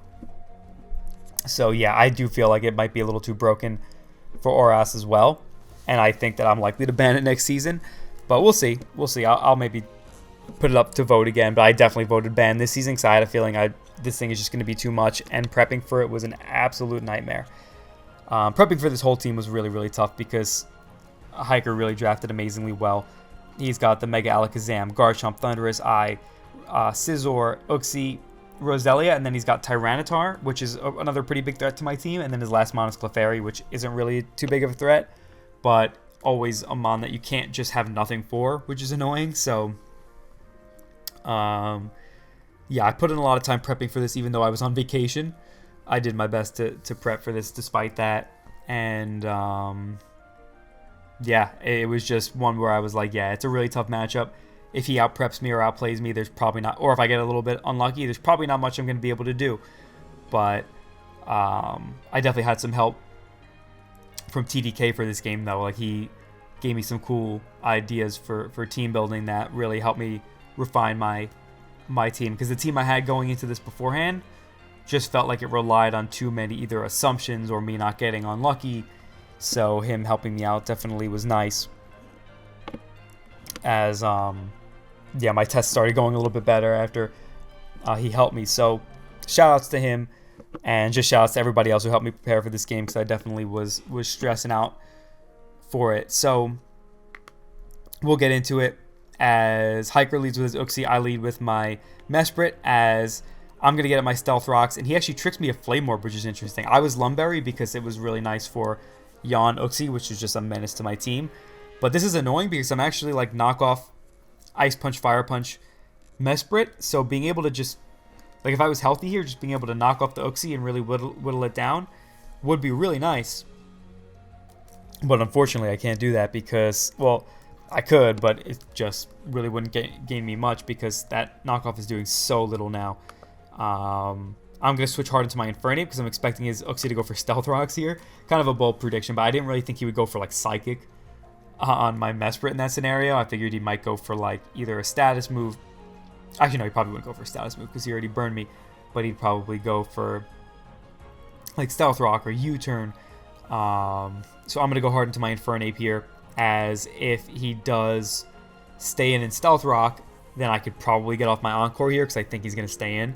So I'm going to go for Encore as he goes for Stealth Rock. That works out nicely because now... Because I figured he wouldn't want to just hard switch into something like Garchomp, because who knows if I could just like make like an HP Ice read or go for a sub or something like that. So I go for Encore, and I'm really hoping that he'll switch out into Garchomp here, because kind of late before the game I actually decided to pack the Will-O-Wisp here because his team just in general doesn't appreciate Will-O-Wisp, and Garchomp is his best Infernape switching. So I'm just going to go right for the Will-O-Wisp here, and he does go into Garchomp, so that works out really well, as thankfully I hit, and I burn the Garchomp. Now, I could take any hit from the Garchomp now that it's burned, but I'm going to go Sceptile here. I was tempted to go Mesprit, but the thing is, if he doubles into something, like Alakazam or Scizor or Thundurus, even like Uxie on my Mesprit, it puts me in a weird spot. If I had U-turn on Mesprit, I definitely would have, but because I didn't, I went hard into Sceptile here. And now I'm going to Swords Dance, because if he goes hard Roselia, I can at least pressure the thing. I could either switch out, or I could go for a +2 Dragon Claw. If he's not Fizz Def, then I could actually have a chance of knocking him out. But I would imagine to have some Fizz Def, so I probably wouldn't be able to OHKO him. But at least I'd keep him really low, which is very nice, because I have a Scarf Greninja in the back, and the main thing that checks it defensively is Roselia. So I'm going to go for a Swords Dance here.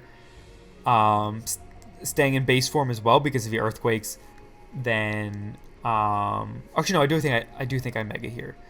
No, maybe not. Yeah, no, I don't Mega, because I don't know that he's Choice Scarf here. So I'm going to stay in base form in case he just goes for like a Dragon Claw or an Outrage, because if he does outspeed me, at least I will live whatever he goes for and be able to just attack the next turn. So I am going to go for the Swords Dance here, as he actually goes hard Thundurus, and that works out really well for me. I don't know if he was just looking to sack it, but I really doubt he's going to be Scarf Thundurus here, because Scarf Thundurus just allows Mamoswine to go crazy. He could get locked into an electric move potentially too, and give Sceptile special attack boost. So like, I really don't think he's going to be Scarf Thundurus here. And even if he's like max HP, +2 Dragon Claw does knock him out from this range. So I'm going to fire off the Dragon Claw and knock out the Thundurus. So this is a really good start for me. Like, everything has gone almost perfectly, other than Flamore being my Mesprit. But the fact that I've been able to preserve it has been nice, because most times I've just kind of had to sack it off as a lead.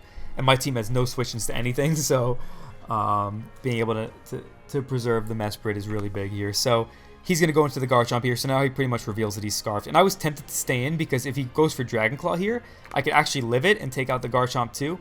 But the Garchomp isn't that much of a threat anymore, so I don't know if I want to waste Sceptile on it. So I'm going to go into Mesprit, as he does go for Outrage, which is kind of cool because it doesn't do that much to me.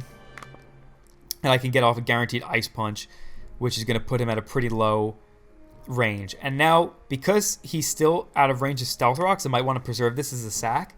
I actually make a pretty bold play here, because if he does attack again, he is forced to go for Outrage. And I calced how much that would do on Aegislash, and it doesn't do so much damage that it would put me... Because, for example, like my Aegislash would need max HP to live an Earthquake from Garchomp, or like need to be close to full to live an Earthquake from Garchomp, but because the Garchomp is burned, I don't need to worry about that anymore. So getting a little bit of damage on me doesn't put me in range of like a Mega Alakazam Shadow Ball.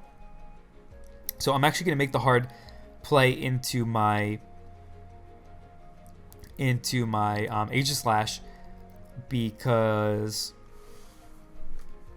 if he does try to pivot out here and preserve this, I feel like there's a good chance he goes into something like Mega Alakazam or Uxie.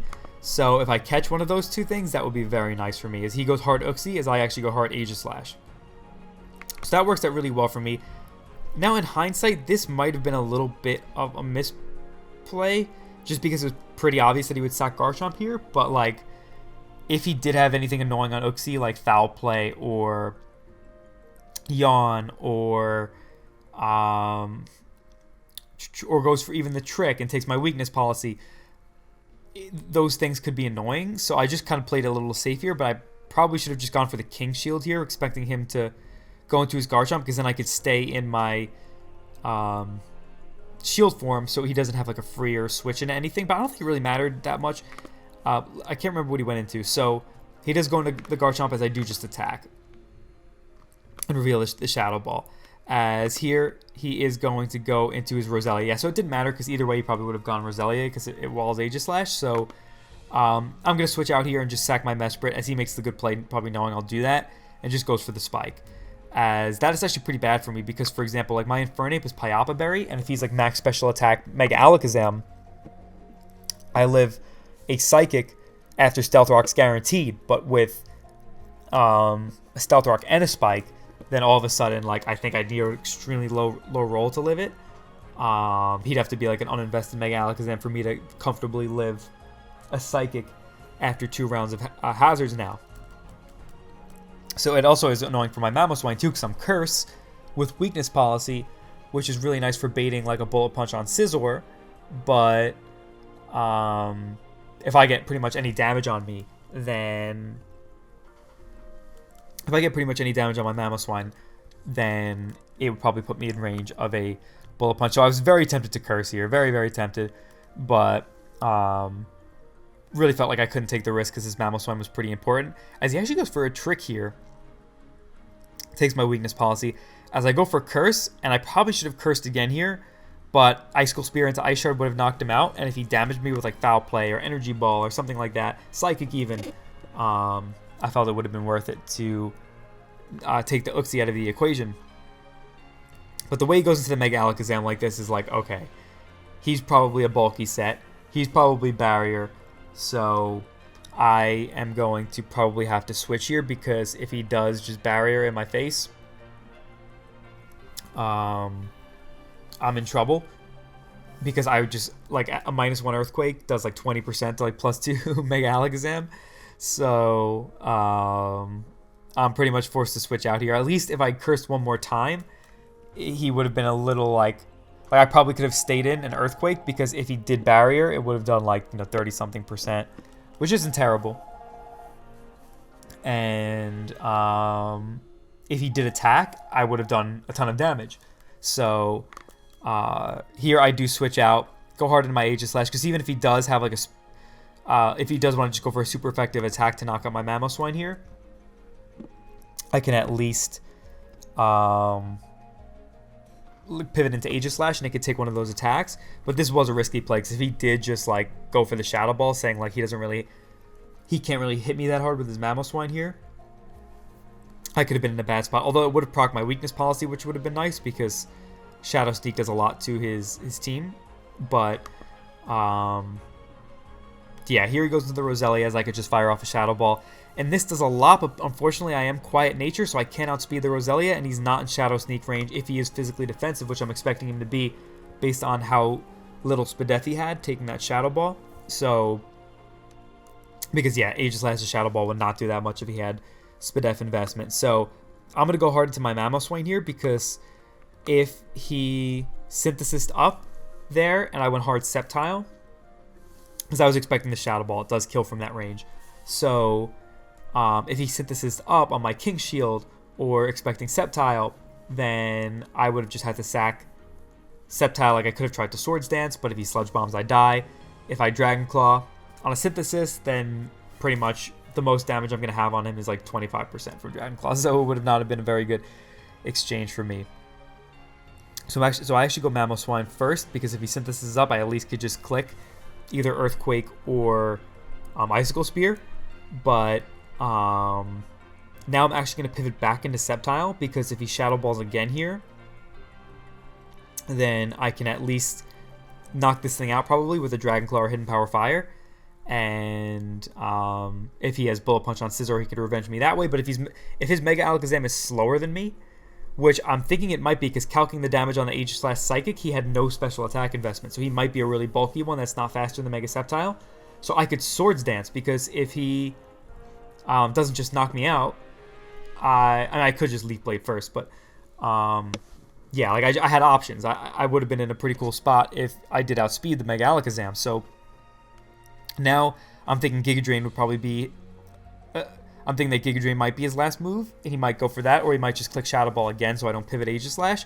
So I do go Sceptile here, but he does make a really good play and goes for the Sludge Bomb, which I don't think would have killed Mamoswine there, even with the Spadef drop, but maybe it would have. I didn't calc it. So I do lose my Sceptile there, but I did have an endgame route in sight at this point, because if I just hit my Fire Blasts here, I should be able to win the game. Because if I hit my Fire Blast and don't take damage from this thing, then I am in guaranteed range to be able to live a Mega Alakazam's Psychic here, as I have the Pyapa Berry and he is uninvested, so I am 100% guaranteed to live a Psychic that's not a crit. So, and if it puts me in Blaze range, he's dying at this Fire Blast even if he's max HP. So I can actually go here for Encore, because I am not, like, I have less speed on Infernape than Mega Alakazam hits even with no speed, so I know he's faster than me. So I can go for Fire Blast versus, I can go for Encore versus this Mega Alakazam, because if he decides to set up, then he's just locked into Encore, and that's great for me, because there's really not much he could do to play around this. And if I Fire Blast, or if he does Psychic me, and he's locked into Encore with Psychic, then my Aegislash has a pretty good end route, because I can just Shadow Ball the incoming Alakazam, and then what's it called? King Shield versus the Scizor, because if he has knockoff, then I can like live the knockoff, or I could just, it might come down to mind games with the Scizor, but I do have a Scarf Gren in the back, so as long as I just get like a decent enough amount of damage on the Scizor, then I could put it in range of Scarf Gren. So I just need to let it like not Swords Dance basically. So I can go for the Encore here, as he actually does switch out into Scizor, which I wasn't expecting, but he's probably trying to catch something like a Greninja switch or a Mamoswine sack. But I go for the Encore, and now I'm able to click Fire Blast. And now I'm like, you know what? Like, because this game could come down to some mind games with the Scizor set, I'm going to actually try to preserve this Infernape here and not just let him, and not just Encore him into Psychic here. Because if he does Psychic me and he is Bullet Punch on Scizor, which I'm expecting he will be, then I'll go down to Bullet Punch after this Psychic here. So I'm actually going to make the hard play into Greninja, because even if he does go for, which I don't think he's going to have a super effective move for Greninja here, but being how bulky he is. But if he did knock out my Greninja there, at least I could go into Aegislash, because if I go into Aegislash, I could just spam Shadow Ball for the win pretty much, because if he does Shadow Ball me, then I get my Weakness Policy procced, and I could potentially Shadow Sneak the Scizor, putting him in range of like a Scarf Gren. But if he just continues to like Psychic, so he doesn't proc a potential Weakness Policy, I just spam Shadow Ball with Aegislash. I doubt he's going to be like a really Spadef set, because even like max HP Scizor gets 2 KO'd by Shadow Ball, so I doubt he's going to be a super like Spadef set that's just going to be able to like roost off the Shadow Balls really easily and then Swords Dance up on me and win. So going into this Greninja gives me a pretty good chance to win. He could go into Scizor again here and then bank on a Fire Blast miss with Infernape, going back into his Alakazam, but that is pretty much all he could do here unless he just decides to stay in. So he does just decide to stay in as I U-turn out, and now it's looking very, very close to a good game. I just need to hit Fire Blast versus the Scizor. But my Infernape set is Fire Blast, Encore, Fire Blast, Encore, Will-O-Wisp, and my last move was can't remember. But either way, I was just trying to think of the safest endgame route that I could possibly do here. And I was thinking that if Mega Alakazam was the last Mon, then I just Encore with Infernape because if he gets locked into Encore, I have the Mons that could beat him. I have Night Slash on Greninja. I have both Shadow Claw and Shadow Ball and Shadow Sneak on Aegislash. So, and him being locked into any move means he can't beat me. So, then his Scizor comes in, and I'm like, is there a safer way to win this? Will-O-Wisp, obviously he could be Lum, and it's the same accuracy as Fire Blast. Encore, I said in my head, like, it would work for Mega Alakazam, but I'm faster than Scizor, so I can't Encore him before he's attacked because the Encore only works after someone has gone for a move. So I said that in my head, and like I guess the best way I could explain what's about to happen, because I'm assuming you've all seen it already, but the best thing I could use to explain this is like when you're typing something and someone says a word out loud and you type that word because it gets in your head and it just, like you by instinct just hear that word and then just type it kind of subconsciously. I think me saying like the word Encore in my head just got me to click it, even though I was literally saying how in my head Encore doesn't work. Like Encore is not a safer way to win. I pretty much have to click Fire Blast, but just getting the word Encore in my head, I just scrolled up with the intention of clicking Fire Blast, knowing that I can't Encore him here, and I clicked Encore. As you're gonna see, I Encore a Scizor as he actually goes for Agility, and I can't live an Aerial Ace here. I probably couldn't even live from full, honestly, as my heart sinks. I'm just like, everybody's going crazy in the chat, just like there's just no way that this happened, because this isn't the first time this sort of thing has happened to me. Whenever I come close to these like really huge games, finals, semifinals, ones that I really want to win, and I put in all this time and I do amazingly well in prep and in the actual execution of the game, I've managed to throw in like the most unbelievable ways sometimes. It's just almost like there's something wrong with me when I come down to these situations.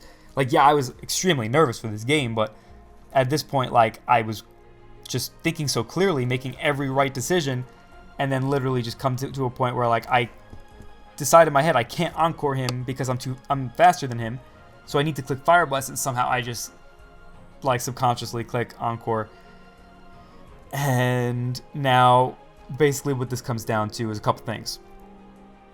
I have Scarf Greninja, so I outspeed the Scizor, but I originally had Hidden Power Fire, but I changed it to Hydro Pump because locking myself into Hidden Power Fire really wasn't good against his team and gave him opportunities. So I liked Hydro Pump because it 2-hit KO'd most things on his team, like Tyranitar, Max HP Scizor, Mega Alakazam. So having the Hydro Pump in that sense was nice. I don't know if he was Aqua Berry on the Scizor, but if he was, Hidden Power Fire probably wouldn't actually have done enough here to put him in range of Shadow Sneak on Aegislash. But I am able to here go for Hydro Pump because even a Max HP Scizor should still be in range of a Shadow Sneak after Hydro Pump. So, like, if he was Max HP, I probably would have needed like decent rolls, but I think he was still rolls in my favor. But because he's probably not Max HP, being that he's Agility, I just need to hit this Hydro Pump, because if I miss and he knocks this out, I have almost no way to win. The only way I could potentially win is if I win a Mind Game versus his Scizor with King Shield Aegislash, because if I King Shield and he goes for knockoff, then he goes down to -2 and he can't knock me out, and he's probably not going to be Bullet Punch, so the combination of Shadow Ball and Shadow Sneak, because I think Shadow Ball just KO Scizor from here, but if he does live it, then at least Shadow Sneak would probably clutch it, because I don't think he's going to be Bullet Punch on an Agility set.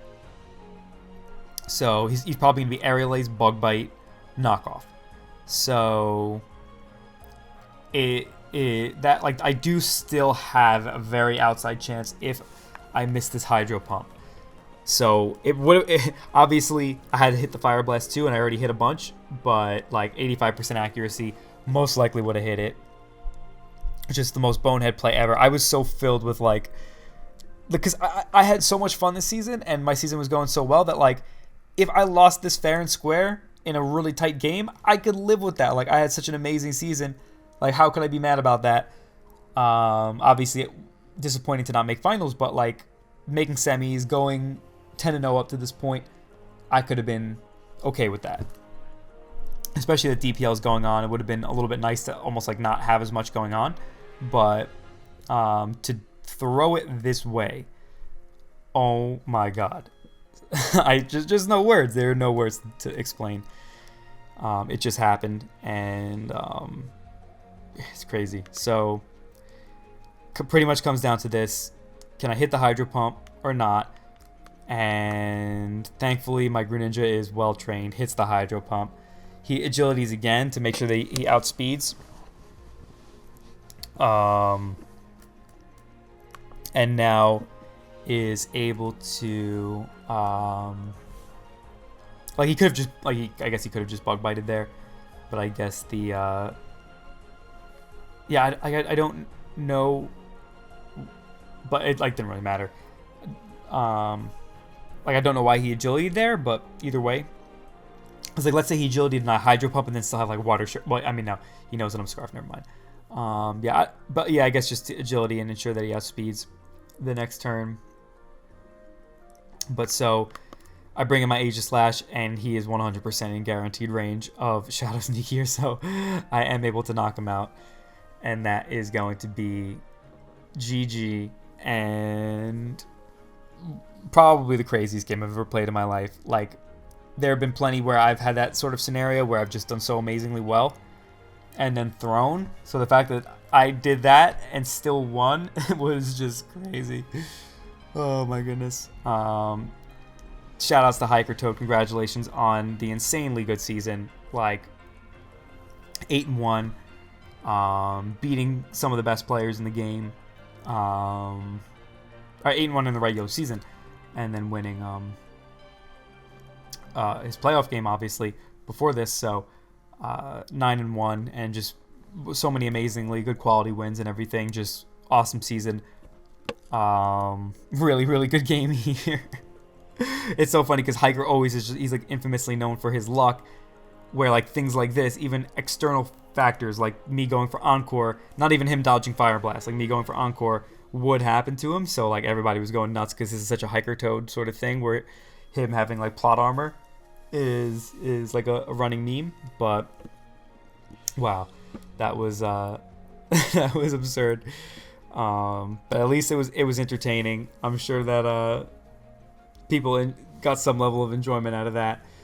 For me, yes, I'm really happy that I won, but like it almost, like I can't even think about this without just cringing so much. So it definitely hurts to think about. But hey, it happens. I am happy that I prepped and played so well that even making such a bonehead mistake like that, I was still able to win. So at least shout outs to me for that one. But holy crap, that was really something. But hey, UDL finals. Now I could like officially say I'm just thrilled with how my season went. Win or lose, even if I throw it in like some bonehead way like this in finals, I'm just really happy with how my season went. Me and Tony, we talked before the season about how cool it would be to like make it through pretty much the toughest, most competitive league out there. I know that's debatable, but we're obviously up there in terms of competition level. To make it all the way to the finals to play each other, which we've only really played each other once in like a long time ago in the NPL. We had like a regular season game in the last week of the season, and we were hoping to play each other in the semifinals, but I lost before that, and we played in the regular season and had a game that literally came down to a 50-50 at the end that I just barely ended up winning. And then we also had a doubles tournament game in the UDL doubles tournament where it was another really good game, but I threw it when I pretty much had it in the bag. So That was another example of one that I was like so excited to win, had it in the bag, and just threw it. So it was crazy that I actually won this one. But in the one versus him in the doubles tournament, I lost. But like that was a doubles game. Like we don't really play doubles very often, so we've only played each other once in the format. So crazy, just crazy that we're finally getting to play each other at least 2 more times in finals with a best of 3 format, and both the captains of the Mount Rushmore DPL team going at it in finals. That's pretty epic. Really excited about it, and yeah, that should be an epic series. Hopefully it's a good one. And yeah, like that's crazy too, because I was just thinking I only played Tony once. This is actually only my 2nd time playing Hiker too. Like we've both been in the format so long, but our first times playing were UDL Season 2 and UDL Season 3. So that's one thing that's been cool about UDL is I've gotten to play so many of the people that I've wanted to play either more or just in general. So just really enjoyed my experiences in UDL so far. Hope you all feel the same. And that was an absolute like essay of a video, but that was like what, like 10 playoff games or something like that. So yeah, what was it for? Yeah, no, what was it? How many games was that? It was, yeah, no, it was 4, and then 2. Yeah, so 10. 10 games, really good ones that were worth the in-depth analysis. So sorry if I rambled way too much, but this was such an amazing playoff series from everybody that I really feel like it deserved. This has definitely been the UDL at its peak, in my opinion. Obviously, we've had some amazing games throughout the years, but the fact that almost every playoff game was just an absolute banger was just beautiful. So I'm really happy about that. UDL has been so much fun this season. It feels great to be a UDL fan, just being a part of it. And yeah, like I said, shout outs to everybody in it for making it the amazing experience that it is. So with that all being said, that about wraps this up. You got BBC King versus the BBB in finals. Should be a hot series. Really looking forward to it. And I'll be back next time with the recap of that finals game. So with that being said, hope you all enjoyed this video. Hope you all having yourselves a fantastic day. And I will see you all in the next one. Later.